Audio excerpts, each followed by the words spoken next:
శ్రీమాత్రే నమః. ఈరోజు మనం కొత్త ఒక విషయాన్ని మనం తెలుసుకోవద్దు. అంటే ఇది వరకు కూడా తెలిసి ఉండొచ్చు, మనం గ్రంథాల్లోనూ అన్నిట్లోనూ తెలుసుకుంటాం. కానీ ఈ యొక్క యూట్యూబ్ ద్వారా ఇది మీకు చాలా ఉపయోగపడే ప్రతి ఒక్కరికి కూడా జీవితంలో తెలుసుకోవాల్సిన ఉపయోగపడే ఒక అద్భుతమైనటువంటి సబ్జెక్ట్ అండి. ఈ నవగ్రహాలకి మనం చేస్తాం కదా, ఆదిత్యాయ సోమాయ మంగళాయ బుధాయ చ గురు శుక్ర శనిభ్యశ్చ రాహవే కేతవే. ఈ 9 గ్రహాలు ఉన్నాయి కదా. ఈ 9 గ్రహాలు ఎవరు, వాళ్ళ తల్లిదండ్రులు ఎవరు, వాళ్ళ నక్షత్రాలు ఏంటి, వాళ్ళ యొక్క రాశి ఏంటి, వాళ్ళ వర్ణం ఏంటి, వాళ్ళ వాహనం ఏంటి, వాళ్ళకి ఇచ్చే నైవేద్యం ఏంటి, వారికి అధిపతిగా ఉన్నటువంటి నక్షత్రాలు ఏంటి, వాటి గురించి మనము ఇప్పుడు తెలుసుకోబోతున్నాం. గురు భగవానుడు బృహస్పతి, గురు చూసిన కోటి లాభం అంటారు. ఎంత అద్భుతం చూస్తారా, గురు చూసిన కోటి లాభం. అలాంటి గురు భగవానుడు ఎలాంటి వాడు, బృహస్పతి అని కూడా అంటారు ఆ గురువుని.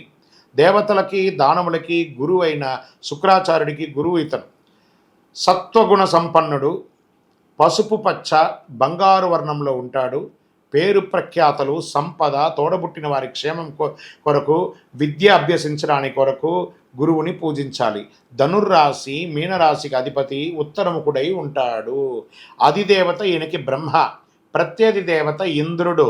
వర్ణం పసుపు, వాహనం గజరాజు, ధాన్యం శనగలు, పుష్పం మల్లెపూలు, వస్త్రం బంగారు రంగు వస్త్రం, జాతిరత్నం పుష్యరాగం. దీని కనక పుష్యరాగం, పుష్యరాగం ప్లస్ కనక పుష్యరాగం రెండు చెప్పవచ్చు.